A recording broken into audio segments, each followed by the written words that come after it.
what do people need to feel like they're empowered to succeed in their work? And it's not universal. Everybody's a little bit different, and you want that. That's how you leverage the power of diversity to get high-performing teams, but you have to make sure that you're at least acknowledging their differences and concerns and making space for that.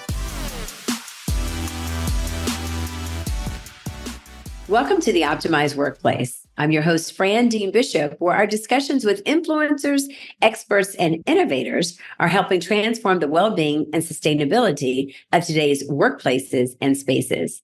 Today, I have the pleasure of welcoming Alex Suchman, who is the CEO of Barometer XP, a company that uses games to spark insightful conversations about how team members can better communicate and collaborate towards shared goals. Alex leads virtual and in-person experiences that help individuals and teams explore self-awareness and make meaningful, sustainable culture change. Now, before the phenomenal Barometer XP existed, Alex actually founded and ran AIS Collaborations, a consulting firm that helps small businesses reach their new levels of success through simple systems, stronger organizational techniques, and better planning. That fits kind of hand in hand. I can see how you've made the segue, but I won't take away the secret sauce. We'll get into that in just a moment. Alex also has an MPP from the George Washington University, one of our local universities here in DC, and she has a BA in psychology from Colby College, which I'm sure informs your work quite a bit. She also is a certified PMP, project management professional, and DISC coach. So without further ado, Alex, welcome to the show. I'm so excited to be here. Well, we're excited to have you. I love this conversation around game and gameplay, as we just talked about. We had on another expert a couple of months ago, and I thought that was a fascinating conversation, just because, when you think about the psychology around what it takes to make a great game and give it stickiness, hopefully not addictiveness. I don't like that term, but addictiveness to make people want to come back to it again and again and again makes sense. And when you marry that with a work environment, you're a home run for a company culture. So before we get into that, tell us, what brought you to this work? Why Barometer, and what made you leave the path of AIS and start this new venture? Yeah, it's a great question, and not a path I intentionally set out on. It's very serendipitous in many ways. I, for about 10 years, was in the operations management and organization development space, mainly because I loved the work. I was in public policy before and public health, and loved the work, but worked in a lot of really disorganized places. I think a lot of nonprofits and a lot of very mission and service oriented workplaces tend to be very reactive because all of the resources are going to doing the work and achieving the outcomes, and not much on infrastructure and process and culture development and leadership development. And I felt like these are workplaces that are trying to accomplish great things. They could be really organized. They could be really purposeful and proactive in how they do their work. And so that's where I shifted. And both internally, and then when I started AIS as my own consulting company, I was really focused on systems and processes, the more, the more tangible things that clog up the workday that people would get really frustrated with. It seems like we're always reinventing the wheel when we have this type of deliverable coming up, or every time we hire somebody new, it's really chaotic and nobody knows what's supposed to happen. So how do you put structures in place? But when I went to actually do that work, what I kept noticing over and over again was the people side that was much harder, of getting people to agree on what is the problem and why is it problematic. And everybody would see it a little bit differently because everybody's job is a little bit different. Mm-hmm. And a lot of the time, just started to have those conversations where everybody agreed that there was a problem and it needs to be fixed. But as I was trying to dig into it to figure out, okay, well, what can I do to solve it and make this better for you? It really struck into sort of turf territory of, well, I'm doing everything right and everybody else isn't respectful of my time, or, the way I do it is the one right way and other people don't know. And you need a level of trust and psychological safety and accountability to have an honest conversation about that. And so I felt like I was running in circles, getting totally different stories from each client, but then I couldn't get them to talk to each other. And I thought there has to be a better way to bring up these hard conversations and to help people see that their way of seeing their work and seeing the problems and talking about it was very influenced by whatever lens They had their life experience, their professional background, their individual goals and objectives within their role. And they couldn't really grasp that other people would have a very different take on it. And so, in trying to find a way to have those conversations to help me do my work, I stumbled upon using games as a metaphor or controlled experiment for people to see how they show up and see how they talk with each other and catch themselves in the moment, making an assumption about what's motivating somebody else's behavior that they would interpret as less generous than what is needed. That's fascinating. I mean, it really is fascinating on how you approach it. And just, like you said, the different methodological tools that you brought to it. I'm interested, what's been the most surprising as you've embarked on this venture and then, started to create the tools or the game tools, if you will, the gaming tools to get people to really start to open up? One of the most surprising things is how many people just don't have the time or the comfort level to be reflective, sort of mindful and reflective of, first of all, how do they show up and what are their behavior patterns? What types of situations or what types of people in terms of their characteristics or knowledge base brings out the best in them and motivates them and engages them, and what makes them withdraw or makes them defensive. If you're not aware of what those things are, you're probably constantly putting yourself in a position where you're not performing your best because you're exposing yourself and you don't know how to advocate for yourself. So giving people the tools and the language and the space to be reflective and to look at, oh, wow, when I respond this way to this type of question, to me, I feel like I'm being attacked, so I respond in a defensive way, but then it's going to get an even worse response from the other person. And so we're all going to be worse off. People realize that and don't want to be a jerk. People want to see themselves as great teammates and great collaborators and be able to perform. And so seeing the power of reflection to find little tiny opportunities to communicate differently or to understand somebody else differently or to be more engaged in making a sort of change and being part of a change is that's fascinating. Pretty awesome. Yeah, that is so fascinating. I think as you were speaking, I was like, you know what, that's beyond a golden gem. I always say when a guest drops a gem, I was like, that's a golden gem. I'm moving from golden. To me, that's a platinum gem. I use the metaphor of changing hats. So you can't see me right now, but if you do see me, then I'm using the metaphor of or a demonstration of changing a baseball cap to a cap. And I do that a lot with my team, right? And to me, I put on the coach hat because as a coach, that's one of the things you really help a person do, right? To self-reflect, self-observations, take time to think, and to think that people don't have the time, have the space, or give themselves permission to self-reflect enough is huge. I think if people self-reflected more, we'd probably have a lot less crime, a lot less breakups that lead to makeups, right? A lot less just disruption and dysenergy. If people just stop and think about what pattern of the activities are going to make. And the other piece to that, I think, is a platinum gem, because if you think about what it's taking for you to stop and take an action, it makes me think about this book I'm reading, 10X is Better Than 2X by Dan Sullivan, right? And the 10X moves that you make in your life are they take time. You have to step back from your life. You have to step back from doing and moving and micromanagement to take time to really reflect on a big leap or a big step or a big change. And he talks a lot in the book about the fact that you're always taking 10X moves, right? When you got married, it was a 10X move. When you decided where you're going to go to school, that's the 10X move. When you decided to go after a new a career shift, that's the 10X move. So you've done them before, but sometimes 10X moves, doing something new feels daunting and almost like suffocating because it's something you haven't done before, but you have to just stop and reflect on the 10X moves you made before. And if you make a list of those and then look back at it, you can say, I've been here before. I've been successful before. So I will be okay again. So that makes me think about you with this 10X move with Barometer XP. You told us the how. I mean, you told us the why, but how? How do you then take Barometer XP into organizations to really make that difference and that change?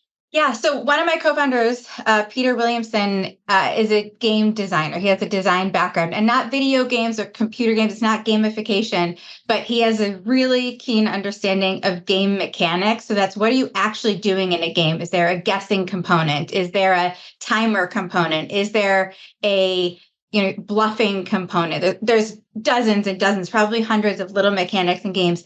And based on those mechanics, how do people interact? What type of interpersonal dynamics are caused by that? And those interpersonal dynamics, negotiation, competition, thinking creatively, grit, perseverance, those are all the essential human skills that are important in the workplace. So through really just experimenting, we would make up little games together. We immediately had really great brain chemistry together and knew we liked each other and wanted to do something together, but we didn't really know where it was going. We just, let's start creating games and trying them out and see what happens. And this was over a period of a couple of years. And once we started getting in and doing games with different teams, we realized that there was a science to it. Okay, these types of games are really good at starting these types of conversations for teams. So let's say you have new people that are coming in and you just want to get to know each other and see what are people's strengths, what are people's sense of humor, what makes people tick. These are really great types of games to play. You might not want to play these games that are really competitive or that require a sort of strategic hard thinking, because that the stakes are a little bit too high. People are just getting to know each other. You want them to be more creative and free thinking. Whereas if you want a team to practice, let's say a team just did DISC or Strength Fighter, one of the assessments, and how do you practice leveraging those strengths and being more open-minded to strengths that are different than yours and different perspectives? Well, maybe you would want a more difficult game that's going to more closely resemble the experience of work together to practice putting those insights into action. So that's really what, in addition to using the games, really what Barometer's created is a scientific way to match the right type of game experience for the broader learning, development, organization change outcomes that a team or company is looking for. Oh, my word. That is mind-blowing. Bravo.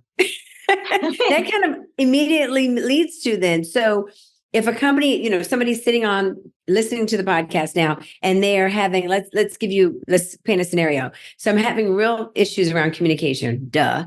What organization doesn't? So my team is really not as effective as they could be. They're not as productive as they could be. We have this goal we're trying to reach, and we're not there, whether it's revenue or if it's profit or if it's, we're not trying to create a new solution or innovation. They are stuck and they're not engaging like they should. That makes me think about 5 different clients I've had in the past 5 years. When they pick up the phone to you, is that a great scenario to pick up the phone and speak to you about bringing you in?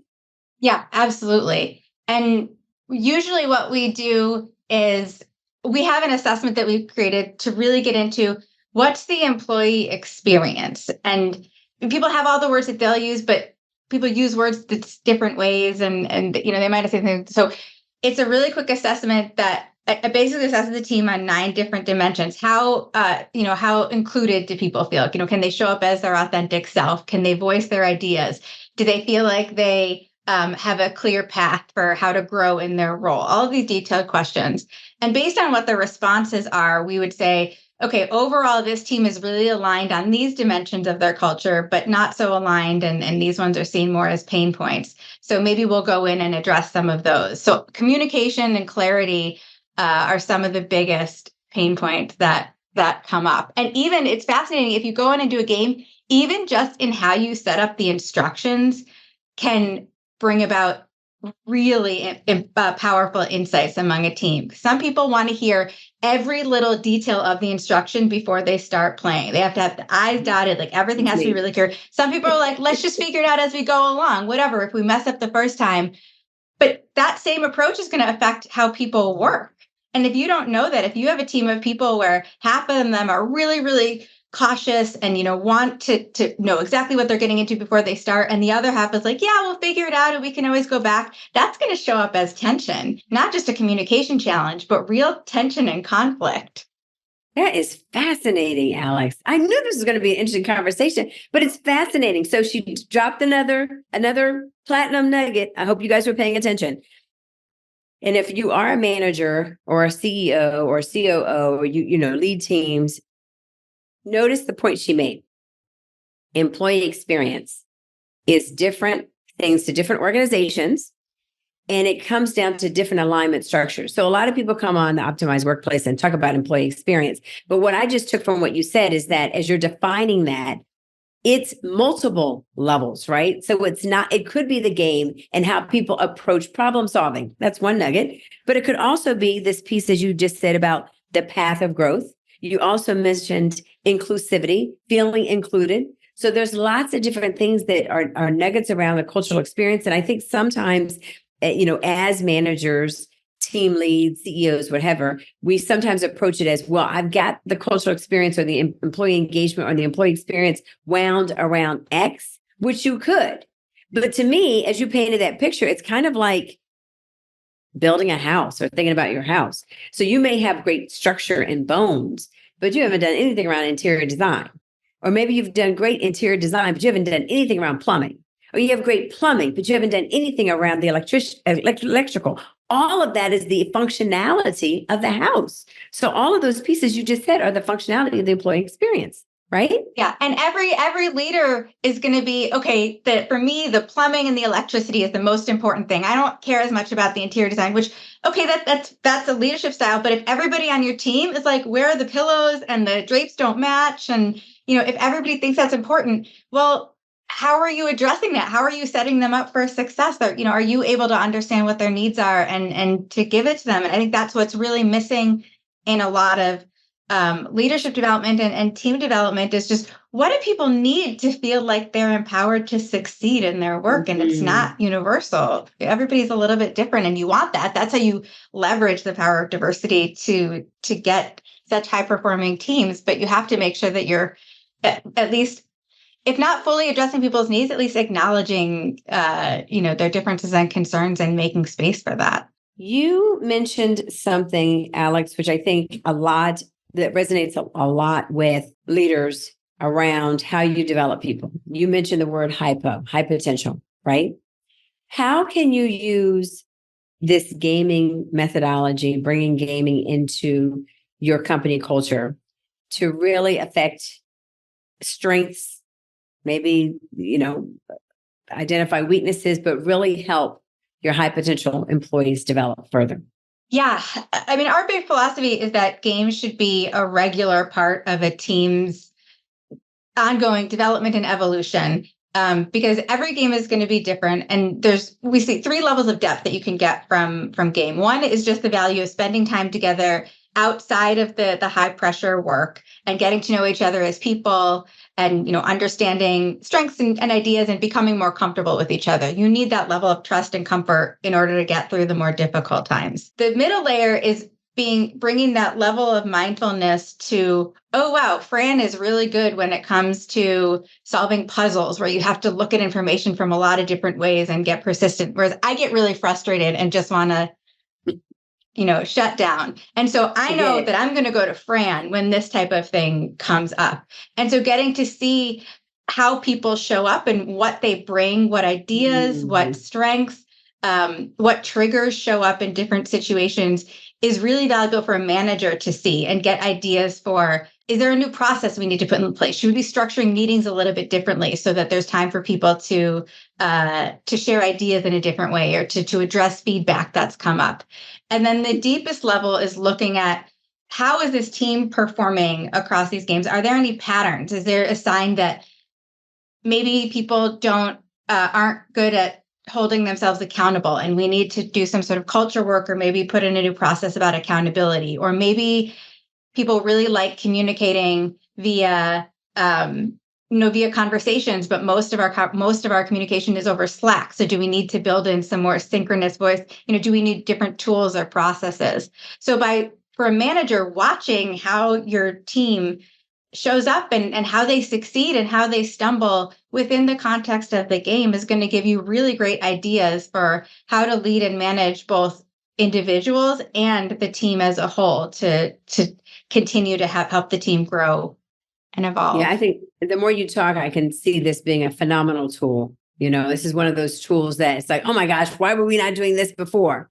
It's like when I discovered, I think of this sometimes when I think about, outliers, when I discovered improv as a speaker. I did improv 20 years ago. And, it's just so many things that you experience in that moment that you were like, oh, oh, oh, it's like a new awareness, right? It's like, I guess babies, when they discover different limbs, it's a new awareness. It's like, oh, I can do different stuff now. I didn't know that was even possible. So I can see how gaming can bring those elements out of personality. So I want to switch gears here a little bit because, again, you're a small business, but a blooming venture, woman-owned business. I'd love to hear from you as to, are there any exciting projects that you have on the horizon? Anything you'd like to share with our listeners about Barometer XP and what folks can be looking for or finding out about you if they're interested in working with you? Yeah, so probably the most exciting transition for this new year is, in the past, we've mostly been a services company, so facilitating retreats or workshops or putting multi-session leadership development programs together, which I love. But as we've started to meet other facilitators and other coaches in the same space and adjacent spaces, they've had brilliant ideas. Like this game that we've been using to talk about communication styles would actually be really helpful in a session on diversity and inclusivity, or this could really get to negotiation skills. So that gave us the idea, well, how do we package this approach and package these tools in a way that other facilitators and coaches can start using them? So we've launched a certification program to teach the art of game facilitation. How do you pick the right game? How do you structure the instructions to look at some of those different, information processing styles? How do you pick the right reflective questions? How do you set it up? And then how do you integrate the game into a broader workshop or a broader event context? And that to me is the most exciting thing, to see how other people are starting to apply these principles. And every day I talk to somebody else who's gone through the program and hear the story of, oh, I did this with the team and I never would have thought to do it that way. And so together we're building this body of knowledge of using games as a much more rigorous tool in the learning and development process. And it just makes my heart sing. I bet that's thrilling as a founder. I can only imagine. And what immediately came up to me, which I don't know if you've thought about, but you should, is typically one of our key decision makers in our work are HR practitioners. And as the evolution of well-being has, I started in 97, so it's expanded. What I have found over the last, I would say maybe last 10 to 15 years, is that a lot of individuals within organizations love the idea of well-being and wellness so much that they want to embody that and be certified or have a specialty so that they can bring it to their own body of work or to their own constituents or to their own members. So I think thinking about those inside organizations like HR or other talent management folks would be great. Yeah. That's the one piece. And I think that would be phenomenal for your business. And then obviously, I mean, when you think about the coach universe and so many people that can benefit from games, I can think of a couple of clients that could easily benefit from what you're offering, easily be a nice partnership, because I think people can see it. The other piece I thought about is that their whole return to work movement of why come back to work. Well, no matter how great the experience can be, it's even better when it's in person, right? You get to see different elements about people. It's great on Zoom. Zoom is cool, but Zoom is not for everybody and it's not for all the time. So when you need to have real connection, right, you need to be together. And so I can easily see how, a tool like this would be great when people can be bringing people together and giving them a reason to want to come and collaborate. Yeah. And part of the fact that, we have a whole database of games that we've gone through and mapped out what are the different mechanics in each one and what are those interpersonal dynamics, what aspects of culture or emotional intelligence does that game tap into? And pretty much all of them can be done in person or virtually. And it is a pretty different experience, but the differences are profound. I mean, you tap into a whole different set of communication challenges in virtual work. So if a team works together, even in part on a remote basis, they should probably play some games remotely to see, what happens when some people are putting a lot of stuff in the chat and that stresses other people out. So they feel like they're missing out on half the conversation. I mean, that probably happens in every Zoom meeting I'm on. And so how do you deal with it? Let's talk about how to deal with it in the context of this game rather than let frustration and anger fester at work. So eventually, it blows up or causes, a much harder to repair rift in the culture. This is fantastic. This has been such an amazing conversation, Alex.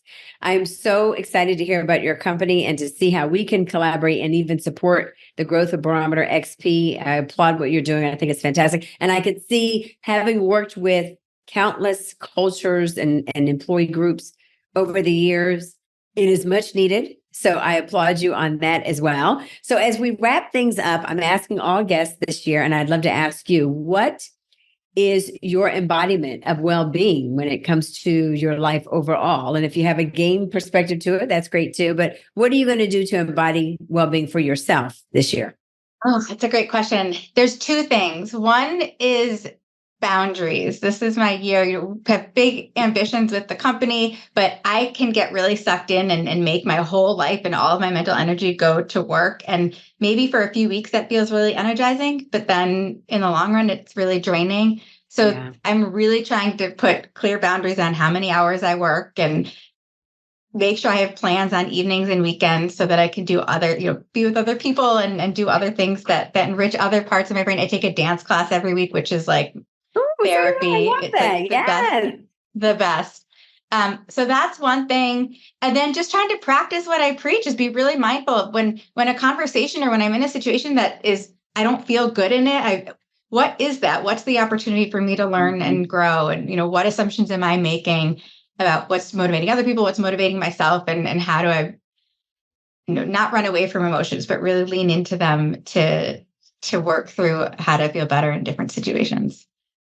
Well, I love what you're doing. I love the embodiment of your persona and what you're bringing to bear. I'm sure you're making a huge impact for your clients. It has been a really great conversation. And I look forward to continuing this conversation. I think we got some things to talk about in the green room off camera. So I look forward to that as well. So thank you for being with us. Thank you. It's been a lot of fun. And thank you, all of you, for joining us for the Optimized Workplace today. I'm your host, Fran Dean Bishop. And remember, just like Alex said, it's that small, monumental moments that can make the biggest difference in your life. It's not everything. It's one thing at a time. I'm Fran. Take care, everyone. Bye-bye.